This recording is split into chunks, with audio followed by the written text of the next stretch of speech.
You're listening to the Digital Deep Dive, where we tackle the newest trends, strategies, and pain points shaping growth across the digital landscape.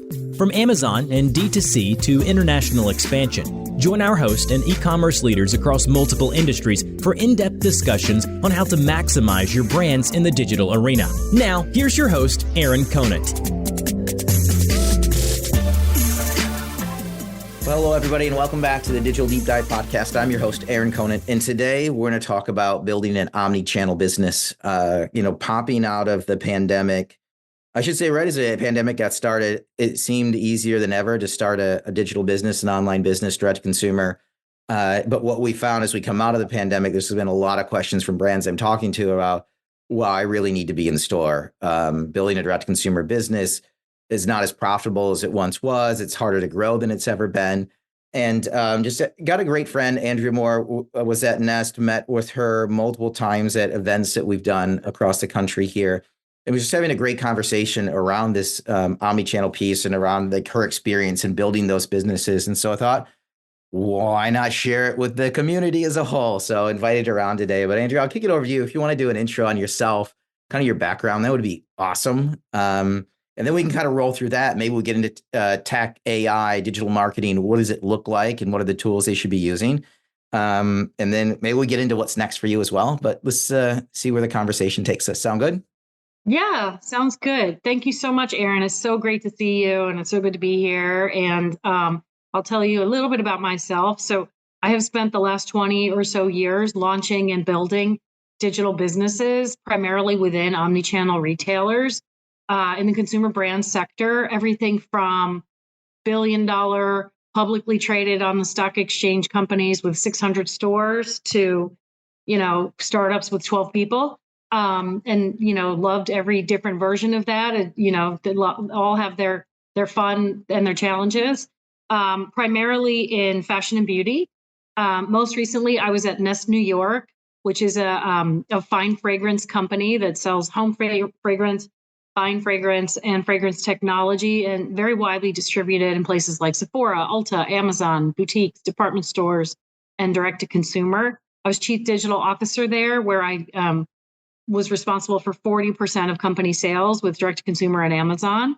And also I was also charged with leading the digital transformation for the company. So we sold the company at the end of 2022, and then I stayed for a leadership transition for the next year or so. And now I'm taking a little time off and working on my next new thing. Awesome. Well, thanks for jumping on today. And I want to dig into it a little bit. So when I was kind of giving that caveat at the beginning, or that the kind of brief intro, is that something that you saw as well? And then how are your thoughts around omnichannel and how people should be thinking about it? Would love to hear that as we kind of pick back the layers here. Yeah, for sure. I mean, I've seen it a couple different times, right? Because I've been at this for a while. So digital, if you think even pre-pandemic, there were, like the 2014 to 2018, super cheap customer acquisition. The tech part was a little harder, but the customer acquisition piece was never cheaper or easier. And Facebook was really kind of coming into its own with algorithm and segmentation. And, you could really make the case that you could acquire customers more cheaply than any place else and really build up a business. Like if you had a product that you could sell, you could build up a business if you could, if you knew how to work with Facebook. So I saw that phase. I saw the pandemic phase, which was really, we've got to shift everything to digital in order to survive. And then, how do we manage a huge uptick in the digital business where maybe other channels were falling off? And I also saw, earlier stages where brands that had catalogs shifted to e-commerce. And that was sort of a layup because you already had a consumer who was used to buying things online, used to getting things in the mail, that just needed to be shifted to web. And then I saw, companies with great big store bases that were a little concerned about e-commerce and how it was going to fit into their model and how it wasn't going to cannibalize what they were already doing. And how do they leverage digital? So I've seen it all. I feel like I've seen a lot. I haven't seen it all because it's not over till it's over. But I think omnichannel has always been important. It's never been out of fashion. It's actually where my sweet spot is and where my heart lies. I really, even though my entire career I've been responsible for the digital P&L, the e-commerce P&L, I really feel from the bottom of my heart that brands that are successful, they really don't care where the consumer buys as long as they buy from us. And if you can instill that mindset from the top of the company all the way down, it makes things so much easier. Everyone starts to really row the boat in the same direction, and you get a lot less friction and a lot less infighting about budgets and resources if everyone just says, how do we win in the market wherever the customer is? So that's my jam. Yeah, I think from the standpoint of all the conflict, like I was at a large OTC pharma company, and bringing in the digital aspect, there was so much conflict from it, right? Around, hey, are they going to go buy online? Are they going to go buy on Amazon? Or are they going to go to the retailers to buy it? Right. There's a lot of conflict because a lack of understanding Right. that was out there. And I totally agree with you that once you get past that mindset of where they're buying, Right. it's not necessarily the biggest thing, but are they buying from you or are they buying Right. from the competition? Because we had these conversations all the time. Like, as we launched on Amazon, we weren't cannibalizing a Walmart customer. We weren't pulling them away. They were leaving. Right. Target. We were catching the leakage. And the question was, do we want to be there or not? Right. Because we were traditionally in the brick and mortar space almost exclusively. Do you want to be there or not? Right. And if you're not, they're buying somebody else's product. Totally. It's so true. And like that question has evolved so much over time, from should we be there to how do we want to show up there in Amazon or other marketplaces. It's not a yes or no anymore. It's how fast can we do it and what does it look like for our brand? Like what does success look like for our brand? Because the reality is we're all omni-channel consumers. Like, you buy things online and you buy things in stores all the time. And you want to be where the customer is when they're making their choices. And, people will buy your brand in different channels for different reasons. Like they want 2-day shipping from Amazon on a replenishment item. They're going to buy it there. They want to get the brand new, like new innovation, new products first to market, and that's exclusively at Sephora. They're going to go there. I mean, so what's important, I think, is really leaning into what are the unique things that work in each channel, and then how do you engineer your brand, your marketing, your merchandising efforts to support those things so that you have a strategy that works channel by channel and you're not kind of tripping over yourself. So if you were to go in, we'll say I can see you as a perfect fit, private equity sector. They own like 3 or 4 direct to consumer brands. What is your mindset when you come in there? Okay, these are all exclusively direct to consumer. Is your mindset, let's look at getting them in retail? And how does that as a whole play out? I'd love to hear that. And then I'm going to flip it and say, same scenario, but they are only brick and mortar and they've stayed away from direct to consumer or Amazon. Right.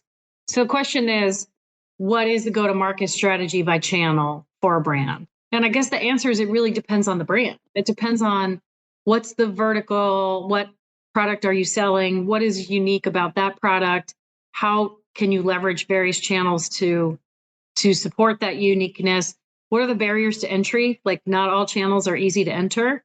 What does the margin structure look like? I mean, there's so many questions that you have to sort of start with to really understand where are the opportunities and how do you win sort of channel by channel.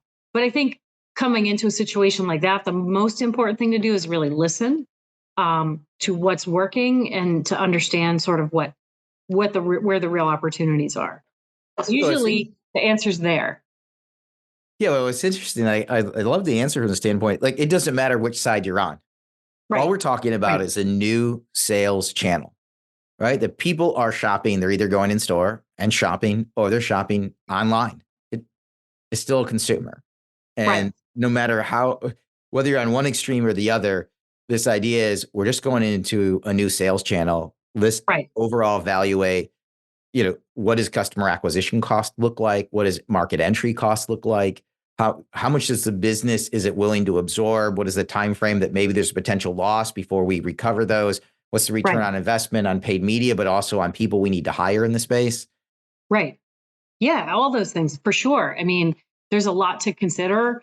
It's never just the flip of a switch. And if you go into it with that approach, you're not probably properly resourced or funded, or you're probably not investing enough from a marketing perspective. On the store to website, you've got to have some tech enablement to make sure that you can give customers what they want, like returns in store, or being able to ship an order from the store to a customer if you don't have their exact size or color. I mean, there's a lot to really think through up front, all the categories you mentioned, in order to really be successful. Because if you think you're just going to take a product and stick it on a shelf in a retailer, it's probably not going to be successful. So really quick, I want to pull a thread because you mentioned tech enablement. Yeah. What does that look like right now? I'm actually excited for it. I'm excited for it because we hit this time in the pandemic and right after it, which was there's so much PE VC money flowing in that every other day there was new tech popping up. But it was so much to evaluate. It was like information overload.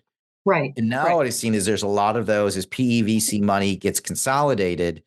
We're actually getting the cream is rising to the top. Yeah. The smaller ones that weren't going to make it or were just kind of faking it until they made it are falling away. Yeah. And now we're getting to some really cool tech with some concentrated PE VC money pouring into it. Right.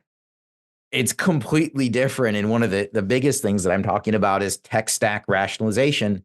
Totally. They signed up and FOMO for everything for the past 3 years. Right. Now they're going back and like, are we using that? Are we using that? Are we using that? And a lot of times we're like, I don't know. I don't know. Right. Yeah. No, I think you're so right. I think a couple things, right? So first you have the shopification of digital, right? So standing up an e-commerce site has never been easier. In my 20 years of doing it, never been easier. With that though, you have way less tech debt, you have way less upfront investment, you can bring up a site so quickly, you can, create an experience, very easily. But then you get into, okay, now what do I really need to drive conversion rate, to drive repeat purchases, to drive engagement, to create, to make the integration with social. Like you start to then look at the entire tech stack, and you're right. Like even we went through this at Nest. We had a lot of products, and we went from having multiple vendors doing multiple things, or having like one vendor where they could do 3 things, but we're using them for one. Another vendor where they could do, a couple overlapping things, and we're using them for a different one. We really try to consolidate and rationalize that. For one thing, yes, from a cost perspective, but also from a strategic perspective, to have, fewer vendors to manage, more vendors that are able to kind of grow with us through the next stage and that are bringing new innovation to the table, and to kind of really streamline the process. Like we started to see like site load time being a problem because there are too many apps that we were running, or, just like turning things on and then not having the time to really optimize it and work with it. Like if you have a small team, you don't have the time to really optimize some of the tech that you're using. So we really tried to do that. And I think that's an ongoing thing for brands, regardless of the size, is a continuous rationalization of the tools that you're using. And then the tools that you're using, but then also what is next. So one thing I actually really like to do is sign a longer contract with some vendors, really be in it. Like, I don't want to be renegotiating contracts like every 6 to 12 months. It's a pain in the butt. It's painful. No one has the time. You don't really put the effort in. And then you're like, well, I guess we'll just renew. Well, that's not really that's not a strategy, right? I would much rather do the work up front, go to the vendor and say, I want to sign with you for 24 months. And at 18 months, we'll decide, do we stay together? Do we not? What does that look like? What are you bringing to the table? Things are changing rapidly, but a little bit less rapidly maybe than they were a couple of years ago. And so I think it's going a little deeper with the tech vendors that you have that can really partner with you, that you trust, that can add value, I think is a better long-term strategy and just less running around with things. I think, if we talk about AI, you started to talk about, the tech, like the investment. There's so much money going into tech, particularly AI, from the VCs and the private equity folks. And even, you were at ShopTalk, I was at ShopTalk, like walking that floor in the exhibit hall, I still was thinking like there's one or two out of every like 7 or 8 of these that is not going to be around in a few years. And so as a business owner, that is a really challenging proposition. How do you evaluate the landscape of what's out there, and how do you make the right choice for the next 2 to 3 years max of what's going to be the right solution for you? And it's not easy because right now everything is AI. AI is like the blanket term for everything. And you have to really know the questions to ask to dig a little deeper on that to understand what a solution is really providing. And then what is their capability? Like how much is smoke and mirrors? How much is really there? How much are they leveraging someone else's data versus building their own data pipeline? Like what are the tools on top of that? Is it easy for, the end customer to use? How much of that is happening? So I think it's a lot. Yeah. And then, the other thing I would say is we're all talking about tech enablement, but what problems are we solving? Like, I don't think companies are really doing the deep thinking, the soul searching about like, okay, we know, someone is saying we got to have an AI strategy. Well, what problems are we going to use AI to solve is the starting point. Like what makes sense for your organization? To really bring that to fruition, because I just don't think if you don't start there, you're just kind of like, it's literally step one in the water. Yeah. It's step one in tech stack rationalization. Right. What are we trying to solve for? Right. What is there a problem here? Is there a problem? What are our needs? Okay. Right. Now let's look and see who's satisfied it and who's not. But then let's look at the different options that are out there. And again, what used to happen, for the past few years, you go to do an RFP and there's like 20 to 30 companies. Mm-hmm. You're like, I don't have time for it. So you can either just randomly pick one, but then to your point, like you have to know, you have to know if they're going to be around. You start getting into, especially some of these startups, which are like, cool. Where are you at on the funding, right? Are you pre-Series A, post-Series A? Are you just, startup? Are you self-funded? Right. You get into these weird questions that you used to never ask. Right. Who are your real customers? Like, beyond, like, when you look at that logo slide, what are they really using you for? Which is funny because I'm there looking, because I like to be a connector, right? And so I'm there, I'm not on the brand side anymore using them, but I want to talk to them to understand what they're doing. And what's really cool is when they hand me here's our customer list. I mean, after 7 years of doing this and talking to 20 or 30 brands a week, like I know a decent amount of brands and I can just look at it and then I'll just ping them all, right? Everybody that I know are like, you're on this? Oh, we used them once. It didn't really work. I'm like, okay. Right. Oh, they never took us off. Yeah. Yeah. Well, and it's like, I mean, imagine being on that side of the fence. Like you're the vendor trying to sell and you've got a customer who's like, I need an AI enablement tool. Well, for what though? So I think it must be challenging on the vendor side too. How does that solution differentiate itself from what else is in the market? And then, how do they really explain a complex tool to business people? Like at the end of the day, the deciders, the decision makers are really the business people. And so how do you really bring it? How do you like really explain it in a way that's compelling? So I'll give you a quick example of that, which just a company Flow Code, right? Based out of New York. They're a first party data acquisition and attribution tool, but they use a QR code, right? So they're jumping into a space where people don't even know, looking back a year and a half, 2 years ago, that they're going to need first party data as much as they're going to when these AI tools come out and the cookies go away. Right. So you're trying to explain to a brand hey, I'm not just a QR code. You're not just paying a penny for me. You're Right. going to need all of this stuff. And so it's a platform. You're going to have to pay more money, but you're really, really, really going to need this. Yeah. And we're like, I don't know why I would need it. And that's where I think a lot of this AI is at right now. They're like, you Right. have these people who are solving these incredible problems, but brands are Right. like, I don't know why I need it. And they're like, Yeah. you need it in these different ways. Like, but I'm not doing that. But that's right around the corner. Yeah. Yeah, but I've got 150 problems to solve today. So forget the corner, right? And Yeah. I might turn left at the corner, not right. Right. Right. Right.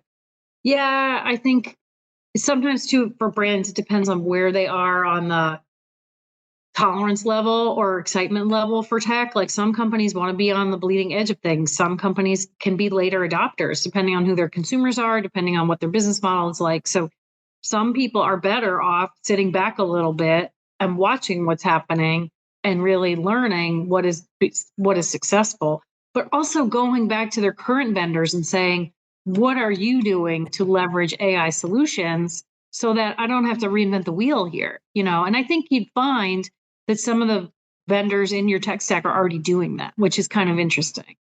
Yeah, but you get a different sales pitch once you're already on board, right? Oh, yeah. Then Yeah. all the new crazy stuff is being pitched to the next potential new customer. Right. Um, Right. the, Yes, that's true. the interesting thing, which is a neglect of, I mean, number one, you need to ask. Number two, to all the vendors out there listening, like you need to constantly be educating, and everybody thinks they are, or their team is. Right. Most sales guys are looking for the next whale. That's what they're doing. Totally. Yeah. But another thing that you'd brought up that I think, especially in this AI space, is around the data. Yeah. Because one of the main things that people need to understand is for this tech is what data do you need to function? That's what I would ask these AI tools. So you're an AI tool Yeah. and you want to be fantastic and you're going to partner with me. What what data do you need from me? Because I might not have it. Because Right. all these things are, again, AI is a prediction machine. It's going to make a prediction based on the data you feed into it.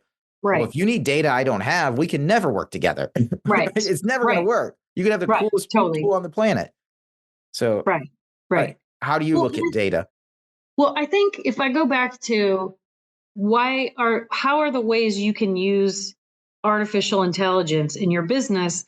I saw this framework that I can't take credit for, but I think is super helpful, which is you can use it to optimize what you're already doing, accelerate your current products and services or customer experience, or you can use it to be like totally transformational. And I think it's a continuum, right? So you start with what's easiest, like optimization, then acceleration, then transformation. So, like an easy use case for optimization might be we're tired of making all these creatives that we need for paid media. And we're going to let the algorithm, we're going to leverage artificial intelligence to help us optimize what we're doing here so that our creative people's time can be better spent on things that are more strategic. That's like a use case that I think you could rally people behind internally at senior level.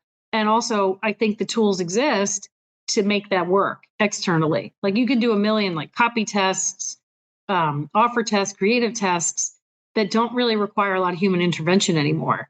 And I think that maybe is a use case for optimization.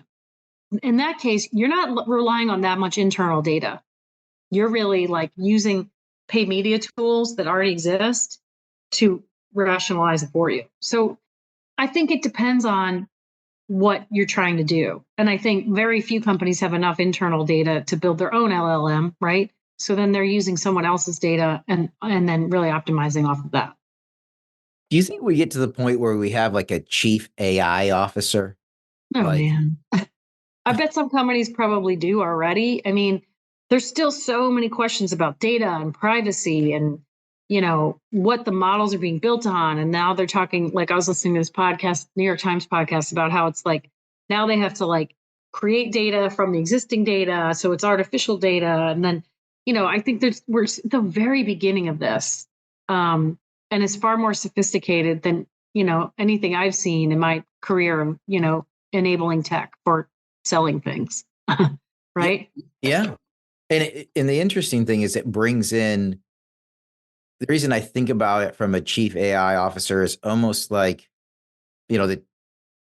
on the security standpoint or the legal aspect, it brings in so many new, not only you have to stay on top of all the new tech that's coming out, but there's a liability side, right? Yeah. Of what is it creating? What is it putting out there? Where did it pull from? Is there copyright issues, trademark? Right. Is there anything that you pulled in? Is it only using your own data?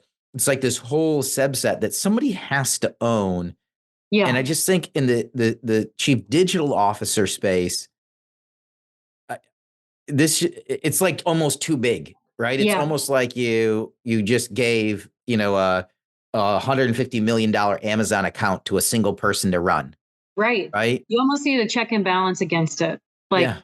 someone who really owns the privacy and the data integrity piece that works in harmony with the chief digital officer who already has a full-time job Right. driving a business and, working on all these other things. And the CDO, man, they're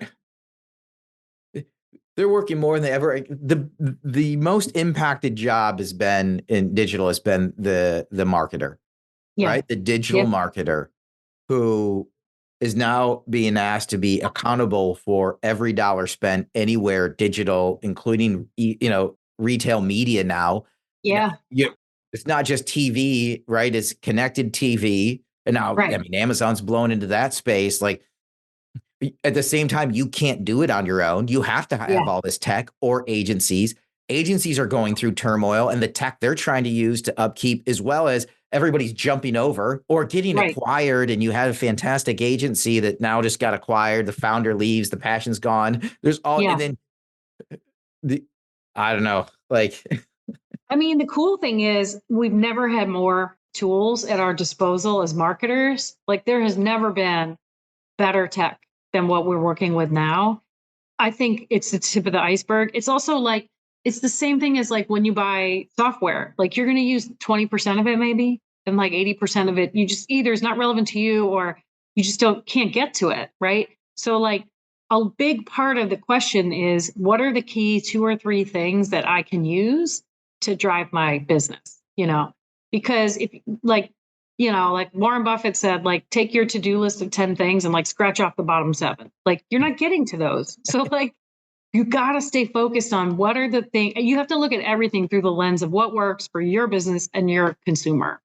Like, that's the hardest thing, I think, is to stay focused on how these things drive your business. Because there's a lot out there and we could spend our whole day just looking at technology solutions. Yeah. And I love it from the standpoint of you're just having me think as you're saying, because there's a lot of different vendors out there, right? But don't get sold on the shiny objects that you're not going to use. So maybe the 2 vendors have the same 10 capability, or one maybe has 5 capabilities, the other has 10. Yeah. And you're paying for 5 that you're never going to use. Right. It's like the washing machine I have, right? It's got the steam cycle. Like it's got, I hit normal or delicates. Those are the 2 things I hit, right? Normal or delicates. And the same thing on the dry. It's got, I can download. There's a new like washing machine. It came down with this download feature where I can put an app on my phone and then I can tell all the cycle what I want it to go, and I can have a downloaded one. Like, Nothing serious. So don't get sold on the shiny. If you don't need it, don't buy it. Right? Yeah. Go with the leader. And I know it's a lot. It's just, I do think at this point in time, it's better to stay focused on a couple key initiatives that you can leverage with tech solutions. And I agree with you on the agency side and the media mix side. It's, for years now, we've been so hyper-focused on ROAS and cost per click and conversion rate and CAC. So when you try to go up the funnel, it's a whole different conversation internally that you need to really have about cost justification and how it doesn't necessarily work the same way. Because I do think those top of funnel tactics, all those strategies work. Like CTV is incredible. Like, I mean, it's incredibly targeted. It's incredibly efficient. There's so much you can do with it, but it's not, you can't draw a line from it to, a click or an order. it's like PR. Like, you need it, but you can't always quantify it. It's Yeah. I think it's been very compelling though.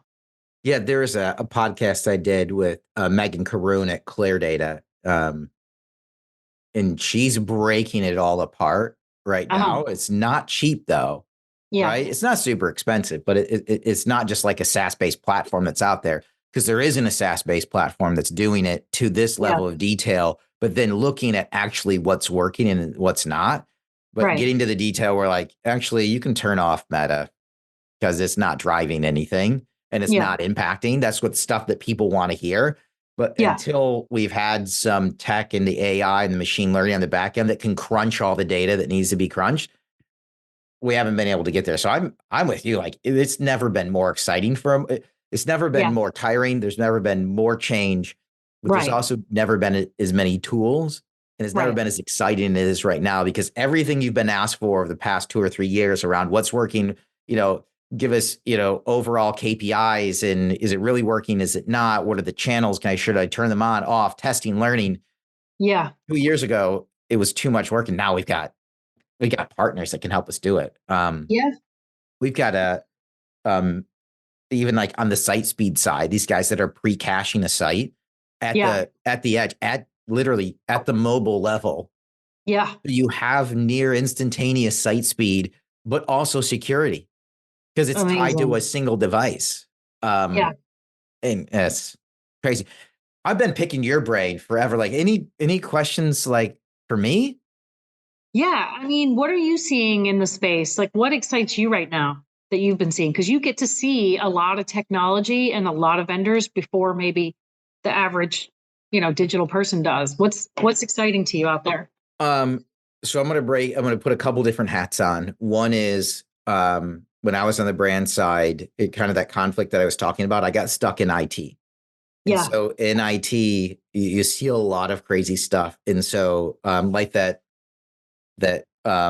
website, Edgeo is this company, they enhance sites by doing that, right? But security is the bigger piece.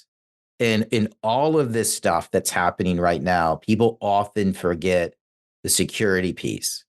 And so we finally got tools that address it, that can address it at the device level rather than hitting a node and hitting everything. But it all plays back to this theme around number one, org structures are finally getting there. Yeah. Where people understand. We saw a layer get trimmed out. Yeah. I found quickly the whole path. Pandemic hits. Everybody updates their LinkedIn profile with digital at the beginning of it, right? Content specialist, digital content specialist, right? Yeah. So then all these people got hired into all these new roles, but didn't necessarily have what was going on, all the talent that they needed. They weren't trained enough in it.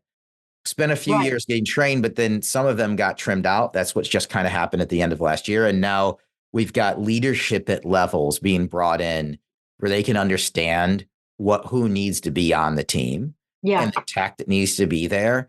And brands are spending less time having to constantly preach upwards. Okay, well, this is what ROAS is. Right. Right. And more time executing and delivering, actually, Yeah.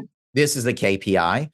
Yeah. And then the other one is just this tech is we're there, like just having run a direct consumer and a B2B site and having an Amazon business, all this new tech that's popping up that's now legitimate. And there's not like 40 of them in every category. Like, I'm with you. I'm totally jamming on it. Like, Yeah. That's crazy. we just did a call on like AI checkout enhancement around you can at checkout, because everybody look at anybody's checkout page. It hasn't changed in like 20 years. Right. Right. Right. You can now in real time, based on customer behavior, offer free shipping or don't offer free shipping, add in add-ons. You can do all these things in real time. Yeah. You can A/B test what's converting, what's not, give additional offers, follow up, sign up for emails, and all A/B testing on the back end, and then deliver. And they're seeing like basically, increasing conversions of like 5 to 7%, which That's depending on the real size of your money. business is huge. That's real money. Yeah. Yeah. If you can get someone to the checkout and then optimize it like that. Yeah. I mean, I'd love to know who those people are. Yeah. And so, like I'll talk to 20 to 30 brands a week. And there's Right. this shift that's gone from, I would say,